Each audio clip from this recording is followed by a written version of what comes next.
ज्ञानेश्वरीतील कर्मयोग. ज्ञानेश्वर महाराजांच्या दृष्टीने भगवद्गीतेने जी साधना सांगितली आहे तिचा आरंभ कर्म आहे. त्यांनी साधनारंभ कर्म असे म्हटल्यामुळे वाचकांच्या मनात गैरसमज होण्याचा संभव आहे. एवढ्याकरिता साधनेत ज्ञानेश्वर महाराज कर्माला केवढे स्थान देतात याची थोडीशी चर्चा करू व ज्ञानेश्वर महाराजांनी मांडलेला कर्माचा विचार काय आहे तो पाहू. पाश्चात्य तत्त्वज्ञानाशी भारतीय तत्त्वज्ञानाची तुलना केली असता भारतीय तत्त्वज्ञानाचे जे विशेष दृष्टीस पडतात त्यापैकी एक महत्त्वाचा विशेष म्हणजे भारतीयांची कर्माची कल्पना. एक चार्वाक दर्शन जर सोडून दिले तर बाकीची सर्व दर्शने हा कर्माचा कायदा मानतानाच दिसतात. मग ती मीमांसेसारखी 6 आस्तिक दर्शने असोत अथवा बौद्धांच्या सारखी नास्तिक दर्शने असोत. बौद्ध हे वेद प्रामाण्य मानित नाहीत अथवा सत्स्वरूपाचा आत्मा मानित नाहीत, कारण त्यांचा असत्तावाद आहे. पण ते कर्माचा कायदा व तज्जन्य संसाराची म्हणजे पुनरपि जननम पुनरपि मरणम ही कल्पना मान्य करतात. प्रोफेसर मॅक्सवेलरने आपल्या 6 सिस्टम्स ऑफ इंडियन फिलॉसॉफी या पुस्तकाच्या प्रस्तावनेत काही कल्पना भारतीय तत्त्वज्ञानांच्या सर्व शाखांतून कशा पसरलेल्या आहेत हे एका दृष्टांताने सांगितले आहे. एकाच मानस सरोवरातून जशा सिंधू, ब्रह्मपुत्रादी नद्या निघाल्या व त्या वेगवेगळ्या प्रांतातून वाहत गेल्याने त्या त्या भूमीचे गुण त्यांच्या पाण्यात जरी लागले असले तरी मूळ उगमातील सरोवराचे गुणधर्म त्यात सर्वात सारखेच दिसून येतात. तसेच भारतीयांचे मन हेच जे एक सरोवर, त्यातून निघणाऱ्या ज्या दर्शनरूपी नद्या आहेत त्यांना उत्तर, दक्षिण, पूर्व, पश्चिम या प्रांताप्रमाणे जरी वेगवेगळे रूप आले असले तरी असे तो हिमाचल एकच भारतीय मन असल्याने या सर्व दर्शनांतून काही कल्पना सारख्याच मान्य केलेल्या आढळतात. अखंड भारताचा हा एक मोठा पुरावा आहे. अशा सर्व दर्शनांना मान्य होणाऱ्या कल्पनांपैकी कर्माचा कायदा व संसार या 2 कल्पना आहेत. वैदिक धर्माहून वेगळे असे ख्रिश्चन, महम्मदीय वगैरे जे धर्म आहेत ते सुद्धा कर्म मानतात, पण मनुष्य जन्मानंतर एकच पुनर्जीवन मानतात व म्हणून त्यांच्यामध्ये शरीर मृत झाल्यावर पुरण्याची रीत आहे. आमच्याकडील कर्माचा कायदा असे सांगतो की जीवाला एका योनीतून दुसऱ्या योनीत जसा त्याचा कर्मभोग असेल त्याप्रमाणे फिरावे लागते. शास्त्रात ज्याला संसार म्हणतात तो हाच. हीच राहटगाडगाप्रमाणे अखंड चालणारी जन्ममरणाची परंपरा, हाच संसार व वेदांतादी शास्त्रे जीवापुढे ज्या संसारातून मुक्तता होण्याचे ध्येय ठेवतात तो हाच. बायका, मुले, सूप, टोपले, घरदार यास व्यवहारात संसार म्हणतात, पण ती शास्त्रीय कल्पना नव्हे. व्यवहाराचाच विचार केला तर संसार शब्द मुलगा, बायको, घर या परिग्रहातील एकट्या वस्तूला सुद्धा लावलेला आढळून येतो. एखाद्याचा एकुलता एक मुलगा मेला तर त्याचा संसार बसला असे म्हणतात, पण हा संसार शब्दाचा व्यावहारिक उपयोग आहे. येथे हे सांगण्याचे कारण असे आहे की संसार या शब्दाचा शास्त्रीय अर्थ न कळल्यामुळे शास्त्रावर ते संसार टाकून द्या असे सांगते, असे निष्कारणच आरोप केले जातात. कर्म व त्याच्याशी संलग्न असलेली संसाराची कल्पना आपणास सर्व भारतीय दर्शनांचे मूळ जी उपनिषदे त्यातून आढळून येते. योनी मन्ये प्रपद्यन्ते शरीरत्वाय देहिनः स्थाणुमयेनो संयन्ति यथा कर्म यथा श्रुतम्. कठोपनिषद. कोणी मनुष्य पुन्हा शरीर धारण करण्यासाठी जननेंद्रियात प्रवेश करतात, दुसरे कोणी अत्यंत अधम मनुष्य वृक्षादी स्थावर भावाप्रत जातात. सारांश, जसे कर्म केले असेल आणि जसे ज्ञान मिळविले असेल त्या मानाने सर्वांना अवस्था प्राप्त होते. भगवद्गीतेनेही ही कल्पना मान्य केली आहे. वासांसि जीर्णानि यथा विहाय नवानि गृह्णाति नरोपराणि तथा शरीराणि विहाय जीर्णान्यानि संयाति नवानि देहे। ममैवांशो जीवलोके जीवभूतः सनातनः मनःषष्ठानीन्द्रियाणि प्रकृतिस्थानि कर्षते। शरीरं यदवाप्नोति यच्चाप्युत्क्रामतीश्वरः गृहीत्वैतानि संयाति वायुर्गन्धानि वाशयात्। यं यं वापि स्मरन् भावं त्यजत्यन्ते कलेवरं तन्तमेवैति कौन्तेय सदा तद्भावभावितः। इत्यादी श्लोकांमधून जन्ममरणाची कल्पना स्पष्टपणे मांडलेली आहे. त्याचप्रमाणे पुढचा जन्म कर्माने यथाकर्म ठरणार आहे असेही गीतेत सांगितले आहे. उपनिषदांपेक्षा गीतेमध्ये याचा विचार अधिक स्पष्ट व सर्वांगीण झालेला आहे. ज्ञानेश्वर महाराजांनीही या विचाराला आपल्या टीकेतून योग्य ते स्थान दिले आहे. ज्ञानेश्वर महाराजांनी गीतेस अध्यात्मशास्त्र म्हणून म्हटले आहे व एथ अविद्यानाश हे स्थळ मोक्षोपादान फळ यया दोहीसी केवळ साधन ज्ञान इतुलेची नाना परी निरूपिले ग्रंथ विस्तारी तैसे मोक्ष देईल ज्ञान सांगितले असले तरी ज्ञानेश्वर महाराजांनी गीतेतील मोक्ष साधनात कर्माला केवढे मोठे स्थान दिले आहे हे पाहण्यासारखे आहे. ज्ञानेश्वर महाराजांच्या स्वभावाचा हा विशेष आहे की ते दुराग्रही नाहीत.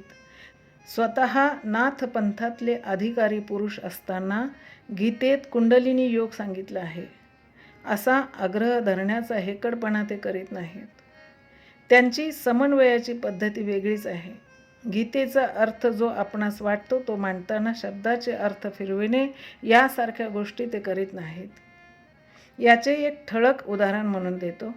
13व्या अध्यायामध्ये भगवंतांनी क्षेत्रज्ञ ज्ञेय ज्ञान यांचा विचार सांगितल्यावर प्रकृती पुरुषांचा विचार सांगण्यास पुढील प्रमाणे आरंभ केला आहे. प्रकृतीं पुरुषांचैव विद्यनादिवुभावपि विकारांश्च गुणांश्चैव विद्धि प्रकृती संभवान. याच्यावर त्यांनी प्रकृती आणि पुरुष ही दोन स्वतंत्र तत्वे आहेत असे घेऊन गीता त्यांचा उपयोग करीत आहे याची स्वच्छ जाणीव दाखविली आहे. या श्लोकाच्या वरती ते म्हणतात, मीची होतो परी हे मुख्य गा अवधारी सोहोपी सर्वापरी रचले आम्ही कडा पायरी किजे निराळी माचू बांधीजे अथावी सुईजे तरी जैसे एरवी अवघेची आत्मा हे सांगो जरी विरोत्तमा तरी तुझ्या मनोधर्मा मिळेल ना.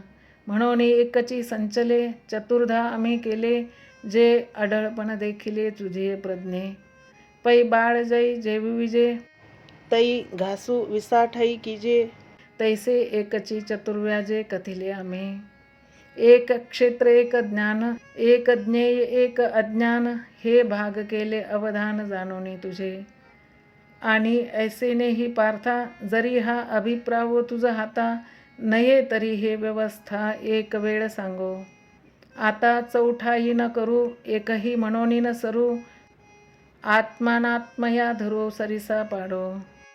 यामुळे मूळ गीतेत कर्माला प्राधान्य असल्याने ज्ञानेश्वर महाराजांनीही कर्माला योग्य स्थान दिले आहे. ज्ञानेश्वर महाराज कर्माला केवढा मान देत होते याची 2-4 गमके सांगून ज्ञानेश्वरीतील कर्मयोगाचे स्पष्टीकरण करू. कांडत्रया निरूपणी गीता आहे असे सांगून गीतेत कोणकोणती कांड आहेत हे सांगण्यास ज्ञानेश्वर महाराज प्रवृत्त झाले असता ते म्हणतात, मग अज्ञाने बांधलिया मोक्षपदी बैसावया साधनारंभूतो तृतीया अध्यायी बोलिला. अथवा अध्याय 10 तिजी केवळ कर्म प्रतिष्ठिले. या त्यांच्या उक्तीवरून वरवर पाहणाऱ्यास असे वाटण्याचा संभव आहे की ज्ञानेश्वर महाराजांनी कर्मास अगदीच लहान स्थान गीतेच्या साधन विचारात दिले आहे. पण त्यांच्या एकंदर अध्याय संगतीचा जर विचार केला तर यापेक्षा वेगळेच उत्तर निघेल. कारण गीतेच्या 18 अध्यायांपैकी साधन चर्चा अशी 13 अध्यायात आहे. पहिला अध्याय शास्त्र प्रवृत्ती प्रस्ताव म्हणून गेला. दुसऱ्यात मोक्षदानी स्वतंत्र ज्ञानप्रधान हे शास्त्र अशी शास्त्र विषयाची गुढी उभारली. 16वा म्हणजे 9व्यातील राहिलेला विषय पुरा करणारा 17वा अर्जुनाच्या प्रश्नाचे उत्तर व 18वा सर्व गीतेचा उपसंहार तात्पर्य. गीतेच्या 18 अध्यायांपैकी वरीलप्रमाणे 5 अध्याय वजा करून राहिले 13 अध्याय. यापैकी ज्ञानेश्वर महाराज म्हणतात की 9 अध्यायात कर्माचाच विचार आहे. ते म्हणतात, अज्ञानाने बांधलेल्यास मोक्षपदी बैसण्याचा मार्ग आक्रमण करायचा झाला तर त्याचा साधनारंभ तृतीय अध्यायात सांगितला. जे देहाभिमानी बंधे सांडुनी काम्य निषिद्धे विहित परी अप्रमादे अनुष्ठावे. ऐसेनी सद्भावे कर्म करावे हा तिजा अध्याव जो देवे. निर्णय केला ते जाणावे कर्मकांड येथ. पण एवढ्याने कर्माचे काम सुटले असे नाही. पारलौकिक उत्तम गती ही सुद्धा संसाराचेच एक अंग आहे असे कळून आले. जे जे कर्मधर्म ते नाशिवंत आहे असे ज्ञान सत्समागमाने व सत्शास्त्र श्रवणाने उत्पन्न झाले. म्हणजे संसारी जीवास आपण या अनंत व अफाट अशा संसारातून मुक्त व्हावे अशी तळमळ उत्पन्न होते. नंतर तो या संसारातून म्हणजे जन्ममरणाच्या कचाट्यातून सुटण्याचा प्रयत्न करतो. ज्ञानेश्वर महाराज म्हणतात की असा बद्ध म्हणजे संसारी जीव मुमुक्षू या अवस्थेवर आला तर त्याने कर्म टाकू नये. विहित कर्मच पण ईश्वरार्पण बुद्धीने करावे. आणि तेची नित्याधिक अज्ञानाचे आवश्यक आचरता मोचक केवी होय पा. ऐसी अपेक्षा झालिया बद्ध मुमुक्षुते आलिया. देवे ब्रह्मार्पणत्वे क्रिया सांगितली. जे देहवाचा मानसे विहित निपजे जे जैसे ते एक ईश्वरोद्देशे की जे म्हणितले. हेची ईश्वरी कर्मयोगे भजन कथनाचे खागे आदरिले शेषभागे चतुर्थाचेने. ते विश्वरूप करावा अध्यावो संपे जव आघवा तव कर्मे ईशू भजावा हे जे बोलिले.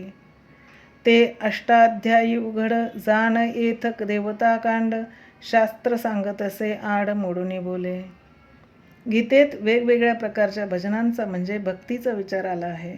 पण गीतेत जी उपासना सांगितली आहे ती आपल्या विहित कर्माच्या आचरणाच्याच योगाने होणारी आहे असे ज्ञानेश्वर महाराज स्पष्ट सांगतात. उपासनेकरता आपले कर्म टाकण्याची गरज नाही. एवढेच नव्हे तर कर्म करूनच ईश प्रसाद मिळविता येतो ते म्हणतात. तया सर्वात्मका ईश्वरा स्वकर्म कुसुमांची विरा पूजा केली होया पारा तोषा लागे. म्हणून तिये पूजे रिझिलेने आत्मराजे वैराग्य सिद्धी देई जे पसायतया. ही झाली साधकाची स्थिती. आता प्राप्त पुरुषाने कर्म करावे का करू नये असा प्रश्न निर्माण झाला असता ज्ञानेश्वर महाराज काय म्हणतात ते पहा. लोकसंग्रहमेवापि संपश्यन कर्तुमर्हसे.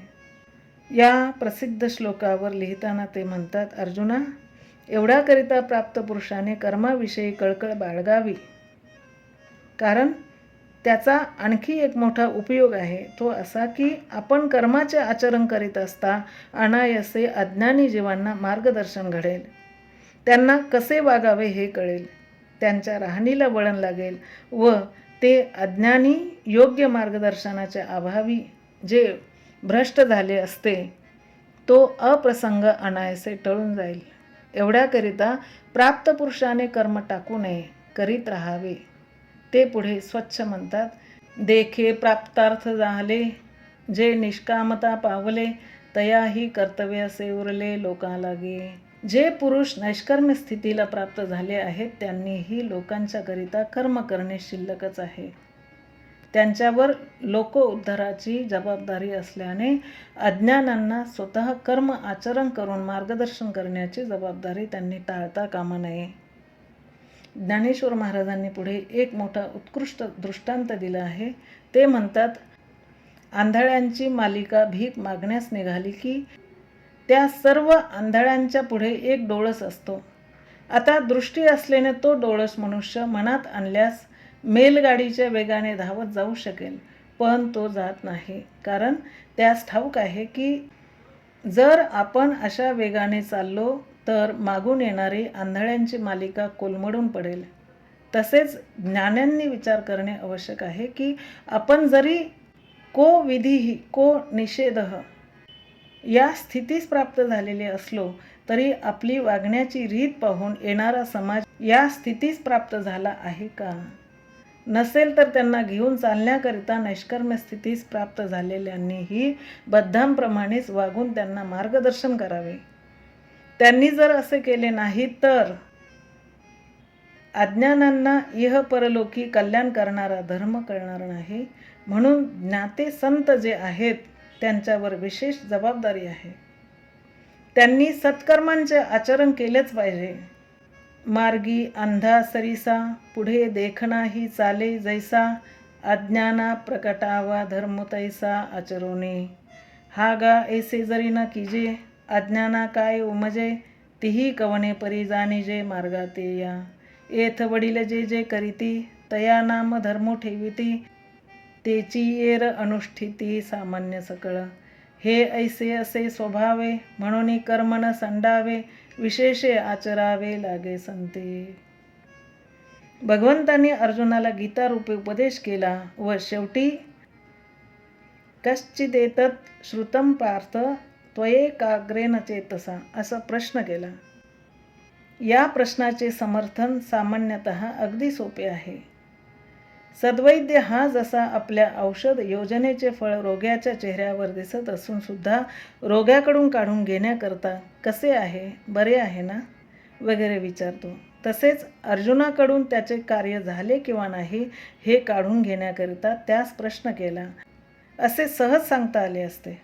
ज्ञानेश्वर महाराजांनी यापेक्षा सुंदर असे एक कारण आम्ही जैसे जयारीती उगानिले कानाची हाती एरी तैसेची तुझ्या चित्ती पैठे केले की अथवा माझारी गेले सांडी विखुरी या ओव्यातून सुचवले आहे.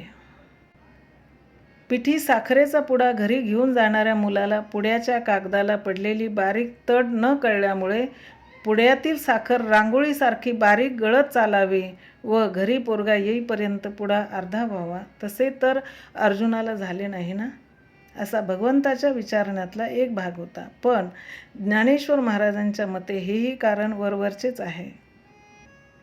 म्हणून ते आणखी एक महत्त्वाचे कारण देतात. ते म्हणतात, पार्थू स्वानंदैक रसे विरेल ऐसा भेद दशे अनिला येणे मिशे प्रश्नाचेने. पूर्ण ब्रह्म झाला पार्थू तरी पुढील साधावया कार्यार्थो मर्यादा श्रीकृष्णनाथू उल्लंघो ने दे.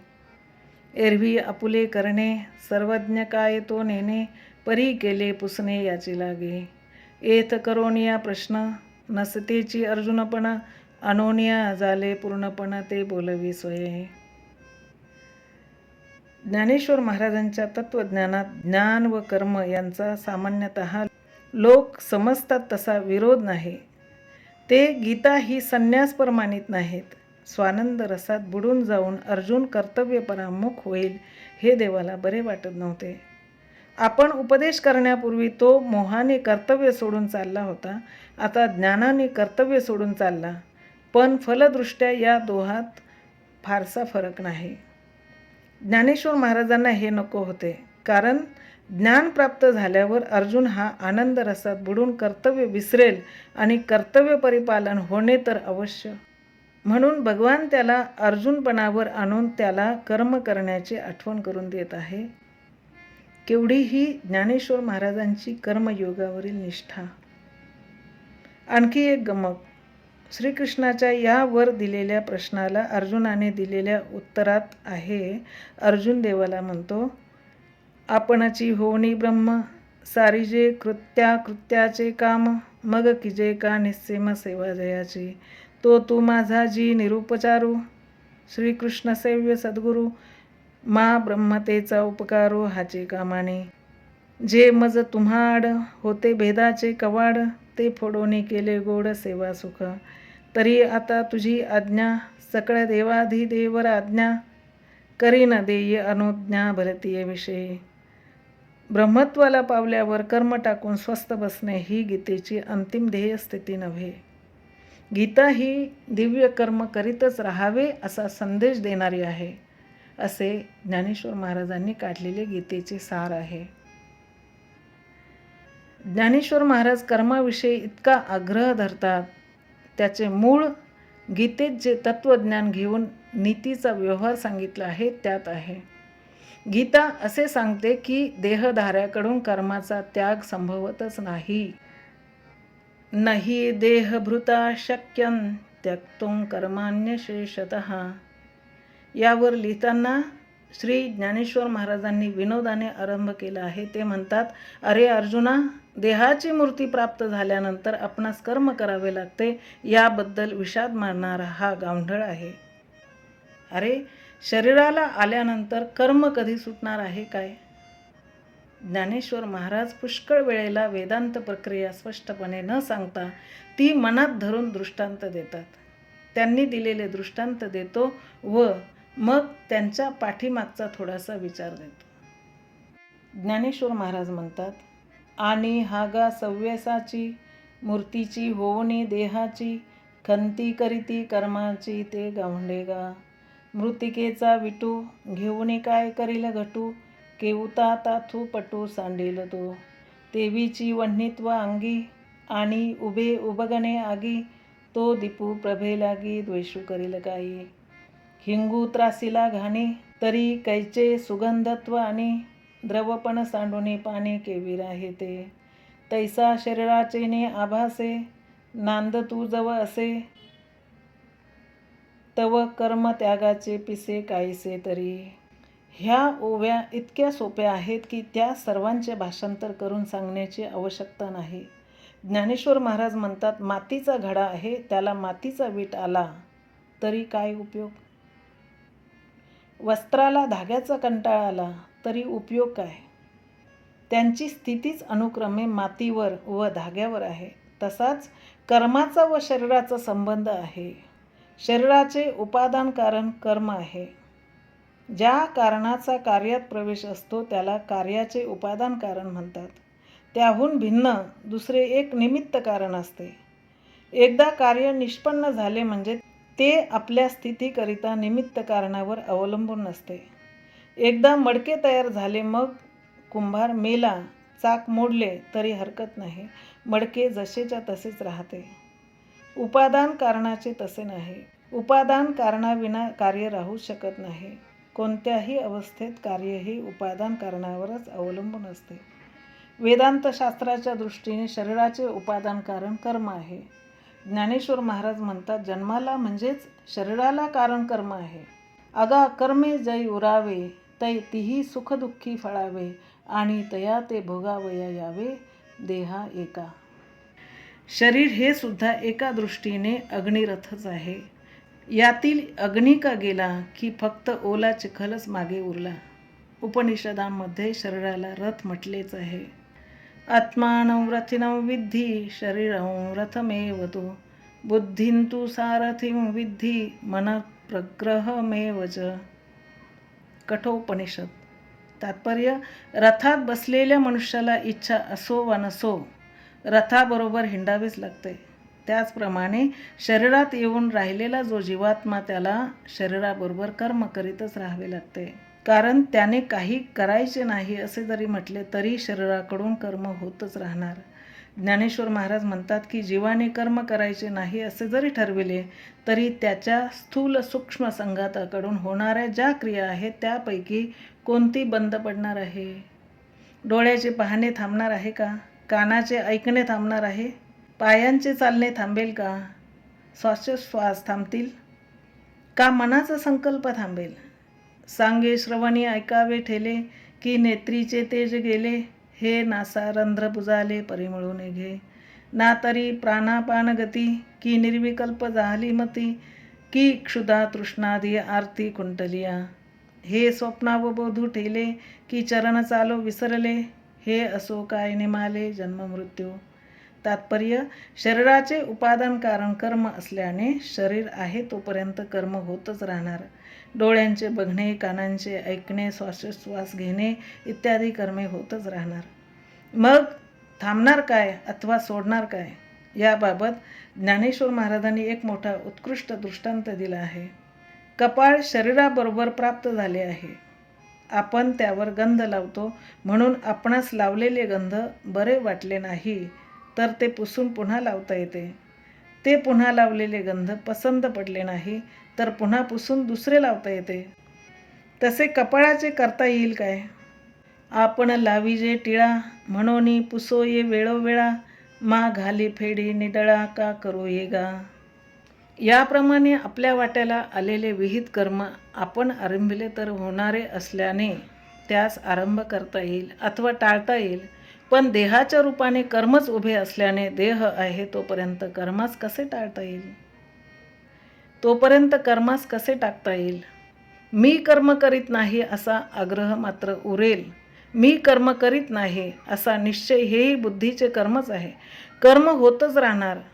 विहित स्वये आदरिले, म्हणून त्यजू हे तेजिले, परी कर्माची देह आतले ते का सांडेल गा.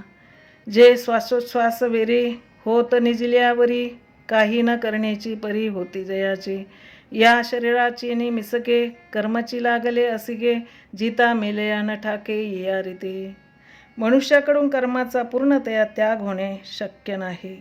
याचे एक कारण मनुष्य शरीराचे उपादान कारण कर्म याचा एथवर विचार सांगितला.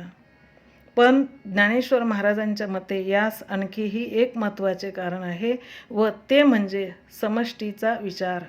जगाला कारणच कर्म आहे. अध्याय 4 श्लोक 17 मधील कर्मण्यह्यपि बोद्धव्यम यावर टीका करताना ते लिहितात, तरी कर्म म्हणजे स्वभावे, जेने विश्वाकारू संभवे, ते सम्यक आधी जाणावे लागेथ. ज्याच्या योगाने स्वभावता हे विश्व आकाराला येते ते कर्म होय. कर्माची अशी सामान्य व्याख्या लक्षात घेतल्यावर व्यक्तीच्या शरीराकडून कर्मत्याग किती असंभवनीय आहे हे सहजच लक्षात येईल. म्हणून ज्ञानेश्वर महाराजांची अशी सांगी आहे की कोणीही कर्मत्यागाची भाषा बोलू नये. उलट जर कर्म होणारच आहे तर ज्यात आपले व आपल्या समाजाचे कल्याण आहे असे आपले विहित कर्म माणसाने का करू नये? कष्ट होणारच, मग स्वधर्माचरण करावे असा त्यांचा आग्रह आहे. आणि स्वधर्मोची पाळावा, परधर्म तो गाळावा, हा नेमोही पांडवान किजेची पैगा. तरी आत्मादृष्ट नोहे तव कर्म करणे का ठाये, आणि करणे तेथ आहे आयासू आधी. म्हणोनी भलतीये कर्मी आयासू जरी उपक्रमी, तरी काय स्वधर्मी दोषू सांगे. कर्मपाश. कर्म करावे असे सांगणे सोपे आहे. अडचण जी आहे ती कर्म केल्याने उत्पन्न होणारे जे संसाराचे बंधन, जन्म मरण रूप अखंड परंपरा त्यातून सुटायचे कसे ही आहे. यावर ज्ञानेश्वर महाराजांचे उत्तर फारच उत्तम आहे. ज्ञानेश्वर महाराज म्हणतात की कर्म बंधाला कारणीभूत होते, म्हणून जर टाकले तर कर्म जीवावर जो मोठा उपकार करते त्याला जीवाला आंचवावे लागेल. कारण वर सांगितल्याप्रमाणे कर्म टाकल्याने टाकले जात नाही. आपण आपले करणीय कर्म केले नाही तर निंदितं समाचरण या सदरात नाही, पण अकुर्वन विहितं कर्म या सदरात आपण खास पडू व मग आपणास त्याचे अनिष्ट फल भोगावे लागेल. आपल्याला हे चुकविणे शक्य आहे. हे न कळल्यामुळे मनुष्य कर्माने प्राप्त होणारे चित्त शुद्ध रूप फळास मुकतो. त्यास मोठा उत्कृष्ट दृष्टांत देऊन ते कर्म करण्याची हातोटी सुचवितात. ते म्हणतात, असे पहा की एका मूर्ख गृहस्थास एकाने उत्तम भारी किमतीचे हापूसचे आंबे दिले, पण तो मूर्ख असल्याने त्याला वाटले की गावठी आंबा खाताना साल व कोय टाकायची असते. हे आंबे भारी किमतीचे आहेत, तेव्हा यात टाकण्यासारखे काही नसावे, म्हणून त्याने आंबा जसाच्या तसाच तोंडात घालण्याचा प्रयत्न केला.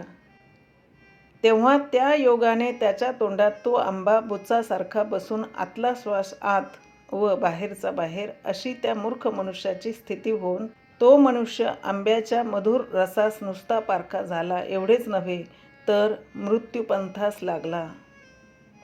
कोणी शहाणा मनुष्य जवळ असला तर तो त्याच्या मानेवर बुक्का मारून त्या संकटातून त्याला सोडविल व सांगेल की अरे कोणतेही भारी किमतीचे आंब्याचे फळ असले तरी त्यात टाकायचा भाग असतोच. आवडतीये फळी असा रे साली अंठोळी, त्यासाठी अवगळी फळाते कोणी. जर हे समजून मारक म्हणून आंब्याचा त्याग केला तर रसास्वादास जसे मुकावे लागेल तसेच कर्मातील आठोळी व साल, कर्तृत्व, मद व फलास्वाद यांचा त्याग कठीण म्हणून जर कर्मच टाकले तर जीवास मुक्ततेचा आनंद कधीच भोगता येणार नाही. कर्मातील बाधक. ज्ञानेश्वर महाराजांच्या म्हणण्याचा आशय असा आहे की कर्म बाधक नाही. कर्मात कर्तृत्व, मद व फलास्वाद म्हणजे मी कर्म करता अशी अहंता व कर्मापासून उत्पन्न होणारे फल मला प्राप्त व्हावे अशी फलाची इच्छा ही बाधक आहेत. या योगाने जीव बांधला जातो. तैसा कर्तृत्वाचा मधू आणि कर्मफळाचा आस्वादू, या दोहींचे नाव बंधू कर्माचा की. कर्तृत्व, मद व फलास्वाद जीवास फळभोगास म्हणजे धर्माधर्म व त्याद्वारा बऱ्या वाईट गतीस कसे बांधतात हे ज्ञानेश्वर महाराजांनी ठिकठिकाणी अनेक दृष्टांत देऊन सांगितले आहे. त्यापैकी काही दृष्टांत पुढे देतो. एरवी तरी धनंजया त्रिविधा कर्मफळागा यया, समर्थते की भोगावया जेन सांडितीची आशा. आपणची वियुनी दुहिता की न मम म्हणे पिता, तो सुटे की प्रतिग्रहिता जावई शिरके. विषाचे आगर वाहती ते विकिता सुखे लाभे जिती, एर निमाले जे घेती विचोनी मोले. वाटे पिकल्या वृक्षाचे फळ अपेक्षितयाचे, तेवी साधारण कर्माचे फळ घेतया. कर्तृत्व, मद व कर्मफलास्वाद घेणारा का बांधला जातो हा मोठा विचार करण्यासारखा प्रश्न आहे व एका दृष्टीने गीतेतील नैष्कर्म योगाचा तो पाया आहे. शरीराकडून कर्म अखंड होतच राहणार हा सिद्धांत जसा गीतेच्या मूलभूत सिद्धांतापैकी एक आहे, तसाच आत्मा अकर्ता व अभोक्ता आहे असा गीतेचा सिद्धांत आहे. पूर्व मीमांसकाप्रमाणे गीता आत्म्यास कर्ता व भोक्ता समजत नाही अथवा सांख्यांच्या प्रमाणे अकर्ता व भोक्ता असे समजत नाही.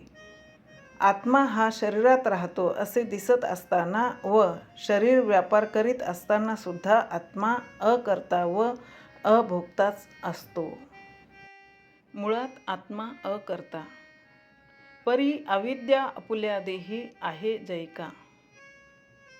जय कर्तेपणाचे निथावे, आत्मा शुभाशुभी धावे, दृष्टी भेदाची येरानिवे रचलेसे जय. तैतरी गा सुवर्मा, बीजावळी आत्मया कर्मा, अपाडे जैसी पश्चिमा पूर्वेसी का.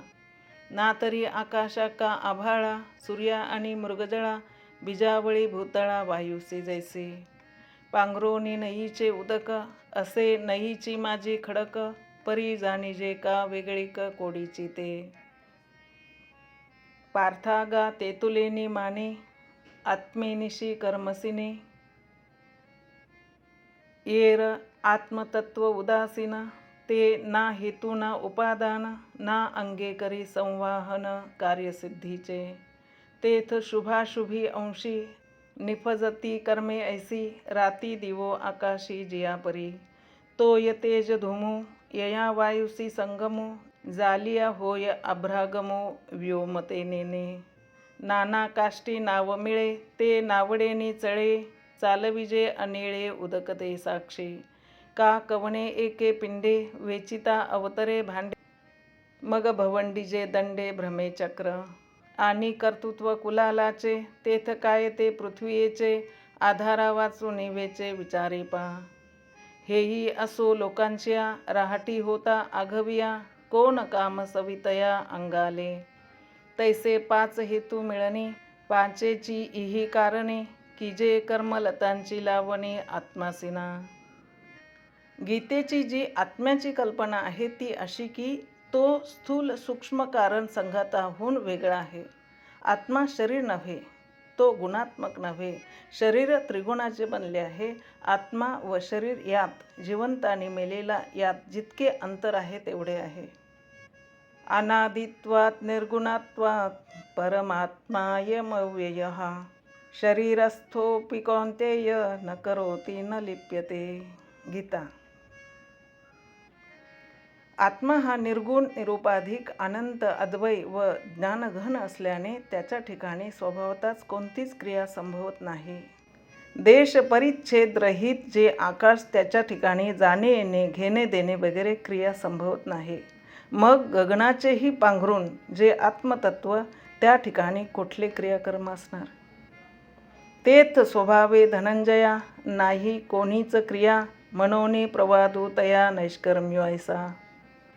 तळहात मग तो अस्वलाचा का असेना, त्यावर जसे स्वभावताच केस नाहीत, त्याप्रमाणे आत्मस्वरूपी स्वभावताच कर्म नाही. असा आत्मा हेच आहे आपले स्वरूप. ज्या सर्व क्रिया होतात त्या आपणहून भिन्न अशा अधिष्ठान, कर्ता, कारण, इंद्रियांच्या चेष्टा व इंद्रियांची दैवते या कारणांमुळे होतात. आत्मा साक्षीसुद्धा नव्हे, तो करीत नाही व करवीतही नाही. आपण जर कर्म करणारे असतो तर कर्माचा अभिमान घेण्यास काहीच हरकत नव्हती व ती कर्मेही आपणास बाधक न होती. पण कर्मांचा अभिमान घेऊन फळाची अपेक्षा करण्यात आपण एक प्रकारे ज्ञानेश्वर महाराजांच्या दृष्टीने चोरीच करीत आहोत. इंद्रिये गुणाधारे रहाटती निज व्यापारे, ते परकर्म बलात्कारे अपादिजो. गुणोत्कर्षाप्रमाणे इंद्रिये आपापल्या विषयांच्या ठिकाणी व्यावृत्त होत असता त्यांचे कर्तृत्व आपण घेणे म्हणजे परकर्म, दुसऱ्याचे कर्म मी केले म्हटल्यासारखे होते. म्हणूनच त्याला चोरी केली असे म्हटले. अर्थात आपण चोरी न करता मी चोरी केली असे जर एखादा म्हणू लागला तर फुकटच शिक्षा भोगावी लागते. एकनाथ महाराज म्हणतात, जो न करता चोरी, मी चोर म्हणे राजद्वारी, तो मारीजे लहान थोरी. अथवा ज्ञानेश्वर महाराज म्हणतात, दुसऱ्याच्या खांद्यावरचे ओझे आपल्या खांद्यावर घेतले म्हणजे तो ओझ्याने जसा मरत होता तसे आपणासही मरावे लागेल. तसेच येथे आहे. प्रकृते क्रियमाणानि गुणे कर्माणि सर्वशः, अहंकार विमूढात्मा कर्ताहमिति मन्यते. गीता.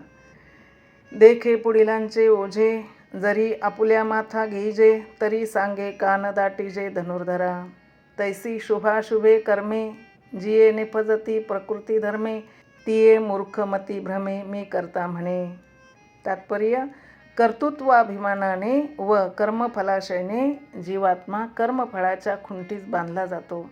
याचे कारण तो करता नसताना आपण करता असे समजतो. या विवरणातच त्याच्या मुक्ततेचे बीज आहे. त्यांनी हा अभिमान सोडला की तो मुक्तच आहे व म्हणूनच गीता सांगते की कर्तृत्व मद व फलास्वाद टाकून कर्म करावे. कर्म करण्याची हातवटी. एतान्नि तु कर्माणि संगं त्यक्त्वा फलानि च, कर्तव्यानि ति मे पार्था निश्चितं मतमुत्तमं. गीता. मनोनी फळी लाग, सांडोनी देहसंग, कर्मे करावे हा सांग निरोप माझा. सर राधाकृष्णन यांनी म्हटल्याप्रमाणे कर्माचा संन्यास नव्हे, कर्मात संन्यास गीतेला सांगायचा आहे. गीतेचे वैशिष्ट्य याच्यातच आहे. जो पाण्यात पोहण्यास पडला व ज्याच्या नाकात तोंडात पाणी गेले त्याला त्रास झाला, तोंडात पाणी जाईल म्हणून पाण्यात पायच बुडविला नाही, तो भ्याड. कुशल तो की जो पोहण्याकरता पाण्यात पडला पण अशा कौशल्याने पोहला की नाकातोंडात पाणी जाऊन गुदमरण्याचा त्यास प्रसंगच आला नाही. अथवा मरण्याच्या भीतीने रणांगणावर न जाणारा भ्याड, जाऊन मरणारा कच्चा. शूर व कुशल योद्धा तो की समरभूमीवर जाऊन युद्ध करून एकही बाण न लागता युद्ध जिंकतो. वैद्याची गोळी ती की जी रोगी कुपथ्य करीत असताही त्याचा रोग निवारण करेल. पावसात उभे राहून अंगाला पाण्याचा थेंब लागू न देणे हा पराक्रम. तसेच कर्माच्या जंजाळास कंटाळून कर्मच टाकणारा भित्रा, कर्मफलाशने करून बऱ्या वाईट गतीस जाणारा अज्ञानी. गीतेच्या दृष्टीने थोर तो की जो कर्म करतो पण कर्मफलात अडकत नाही. गीतेची थोरवी याच्यातच आहे की ती कर्म करून कर्मबंधनातून मुक्त होण्याचा मार्ग शिकविते. गीतेत पलायनवाद नाही. गीता ही कर्मास तोंड देण्यास साधकास समर्थ करते. गीतेचे हेच वैशिष्ट्य आहे. ज्ञानेश्वर महाराज म्हणतात, कर्मानेच कर्माची शृंखला तोडता येते. जसे विष हे मारक खरे, पण तेच रासायनिक पद्धतीने शुद्ध करून घेतले तर पुष्टीकारक होते, तसेच कर्म करण्याचे हातवटे जाणून कर्म केले तर बांधणारे कर्मच मोचक होते. तैसे कर्मे कर्मबद्धता, मुमुक्षू सोडविले पंडुसुता, जैसा रसरीती मरता राखिला विषय. तैसी एके हातवटिया, कर्मे केली धनंजया, बंधकेची सोडवावया मुख्य होते. कर्म करण्याची हातवटी. ती कर्म करण्याची हातवटी म्हणजे कर्तृत्व, मद व फलास्वाद टाकून कर्म करणे. अशी कर्मे कशी करता येतात हे ज्ञानेश्वर महाराजांनी पुढील ओव्यातून दृष्टांत देऊन फारच उत्तम रीतीने सांगितले आहे. आता तेची हातवटी तुझ सांगो गोमटी, जया कर्मासी किरीटी कर्मची रुसे. तरी महायाग प्रमुखे, कर्मे निफजताचे अचुके, करतेपणाचे न ठाके पुंजने अंगे. जो मोले तीर्था जाये, तया मी यात्रा करीतो आहे, ऐसी श्लाघाची नोहे तोषजीवी. का मुद्रा समर्थाचिया, जो एकटो झोंबेराया, तो मी जिनता ऐसिया गर्वा नये. जो कासे लागुनी तरे, तया पोहती उर्मिनुरे, पुरोहितू नविश करे दातेपणे. तैसे कर्तृत्व अहंकारे, नेघोनी यथा अवसरे, कृत्य जाताची निरहरे सारी जते. आणि केला कर्मी पांडवा, जो आथी फळाचा यावा, तया मोहरा हो नेदावा मनोरथो. आधीची फळी आस तुटिया, कर्मे आरंभावी धनंजया, परावे बाळधाया पाहिजे जैसे. पिंपरू वांचिया आशा, न शिंपिजे पिंपळू जैसा, तैशिया फळनिराशा की जिती कर्मे. सांडुनी दुधाची टकळी, गोवारी गावधेनु वेटाळी, किंबहुना कर्मफळी तैसे कीजे. ऐसी हे हातवटी, घेऊन जे क्रिया उठी, आपुल्या आपण गाठी लाहेचे तो. म्हणून फळी लागू, सांडुनी देह संगू, कर्मे करावे हा सांगू निरोपो माझा. जो जीव बंधे शिनला, सुटके जाचे आपला, तेने पुढत पुढती या बोला आनन कीजे. ज्ञानेश्वर महाराजांना हे दृष्टांत देऊन मनुष्याला निष्काम बुद्धीने व कर्तृत्व स्वतःकडे न घेता कर्म कसे करता येते हे दाखवायचे आहे. ईश्वरार्पण बुद्धीने कर्म. आणखी एका दृष्टीने विचार केला असता सुद्धा जीवाने कर्माचे कर्तृत्व घेणे चुकीचे ठरणार आहे. गीतेत गीताकार विचाराचे आणखी एक धारा मांडताना दिसतात. ती अशी की आपल्याकडून जे कर्म होते त्यास फळ येणे न येणे हे करता जो प्राणी त्याच्या हातात नाही. फार काय, कर्म पुरे होणे न होणे हेही माणसाच्या हातात नाही. त्याला बाह्य परिस्थिती अनुकूल लागते. आपले कर्म विश्वाच्या चक्रात बसावे लागते. ते योग्य रीतीने बसले तर त्वरित फळ, नाहीतर फळ येईल तेव्हा येईल. कर्माला आरंभ करणे व तशी इच्छा करणे एवढेच माणसाच्या हातात आहे. व्यक्ती ही सृष्टीतील एक अंश आहे व तिच्या कर्माचे यशापयश रूपी फळ हे सृष्टीचा जो चालक आहे त्याच्या हेतूशी ते कर्म मिळते न मिळते यावर अवलंबून आहे. गीताकार व ज्ञानेश्वर महाराज या जगाचा चालक ईश्वर आहे असे मानतात.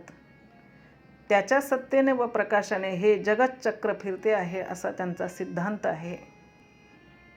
तेवी दिसता प्रकाशू जगा आपणची जो, ईश्वर सर्वभूतानां हृद्देशेऽर्जुन तिष्ठति, भ्रामयन् सर्वभूतानि यंत्रारूढानि मायया. ज्ञानेश्वरी. ज्ञानेश्वरीमध्ये कित्येक ठिकाणी मोठा विनोद आहे. त्यापैकी एक पुढील प्रसंग आहे.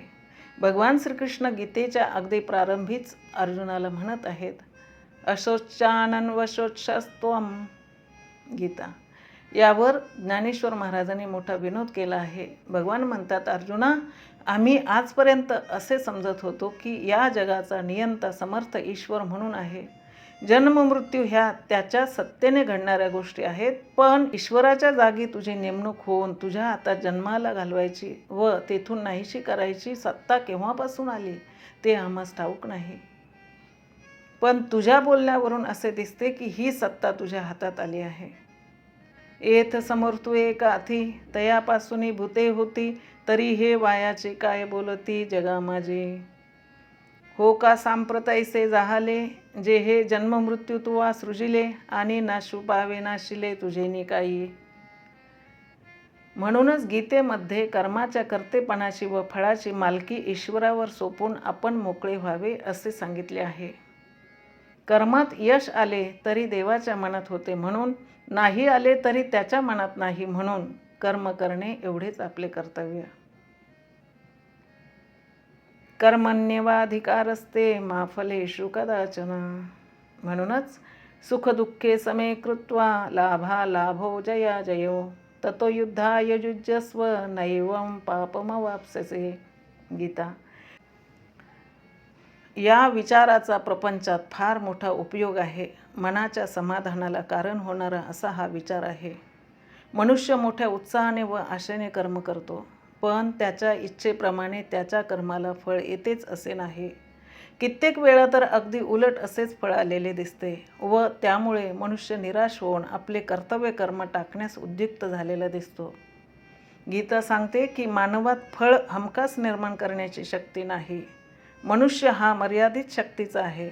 तेव्हा आपण कर्मसिद्धीविषयी आग्रह न धरता कर्माचे कर्तृत्व व कर्माचे सिद्धी फळ हे ज्याचे त्यास म्हणजे ईश्वराला अर्पण करावे. त्याला अर्पण केलेले कर्म आपणास भोग देण्यास उरत नाही, तसेच त्यालाही त्रास देण्यास शिल्लक राहत नाही. आपण न मम म्हटल्याने सुटतो व परमात्मा हा सर्वांचा प्रकाश व शेवट असल्याने त्यालाही ती बाधक होऊ शकत नाही. म्हणून जीवाने कर्म ईश्वरास अर्पण करावे असे गीता शिकवते. यत् करोषि यदश्नासि यज्जुहोषि ददासि यत् तपस्यसि कौन्तेय तत्कुरुष्व मदर्पणम्. गीता. अभ्यासेऽप्यसमर्थोऽसि मत्कर्म परमो भव, मदर्थमपि कर्माणि कुर्वन् सिद्धिमवाप्स्यसि. गीता.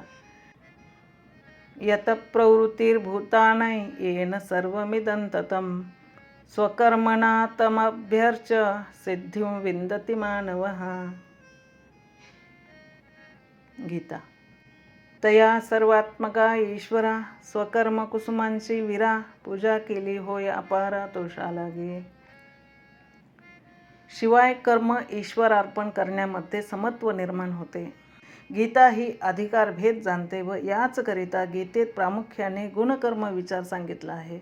ज्या गुणांची प्रकृती ज्याला मिळाली आहे त्या प्रकृतीस अनुरूप कर्मे त्याने करावीत. येथे कर्म करताना जरी भिन्नता दिसली तरी तीच कर्मे ईश्वराला अर्पण केली की समत्व निर्माण होते. ज्ञानेश्वर महाराज म्हणतात, जैसा द्विज षटकर्मे करी, शूद्रतया ते नमस्कारी, की दोही सही सरोभरी निपजे यागो. जसे मोटारीत मोठ्या चाकापासून लहान खिळ्यापर्यंत सर्वांची गरज आहे, त्या सर्वांना मोटारीच्या सृष्टीत स्थान आहे व त्यापैकी प्रत्येकाला योग्य क्रिया आहे, त्याप्रमाणे या विश्वयंत्रात प्रत्येक लहान मोठ्या व्यक्तीस स्थान आहे व त्यास कार्य आहे. ते आपल्या वाट्याला आलेले कार्य त्याने केले म्हणजे फळ सर्वांना सारखेच. ही समता ईश्वरार्पण बुद्धीने कर्म करण्याने निर्माण होते असे गीता सांगते. गीतेला जसे कर्त्याच्या बुद्धीचे समत्व सांगायचे आहे तसेच फळाचेही समत्व सांगायचे आहे. ईश्वरार्पण बुद्धीने कर्मे केली की कोणतेच कर्म हलके अथवा मोठे नाही, ते कर्म दिव्यच होते. ईश्वरार्पण बुद्धीने कर्म करणे हेच भागवत धर्माचे प्रधान अंग आहे. ज्ञानेश्वर महाराजांनी अनेक सुंदर सुंदर दृष्टांत देऊन या ईश्वर सेवेचे मोठे उत्कृष्ट वर्णन केले आहे. आपण ईश्वराला अर्पण केलेले कर्म आपणास फळ देण्यास कसे उरत नाही याकरिता ते पुढील दृष्टांत देतात. अग्निकुंडी बीजे घातिली, तिये अंकुरदशे जेवी मुकली, तेवी न फळतीची मज अर्पिली शुभाशुभे. अग्नीत घातलेले बीज भाजून निघते व त्यामुळे त्याच्यातील अंकुर जसा जळून जातो, तसे भगवंताला अर्पण केलेले कर्म भर्जित बीजाप्रमाणे पुढच्या जन्माला कारणीभूत होत नाही.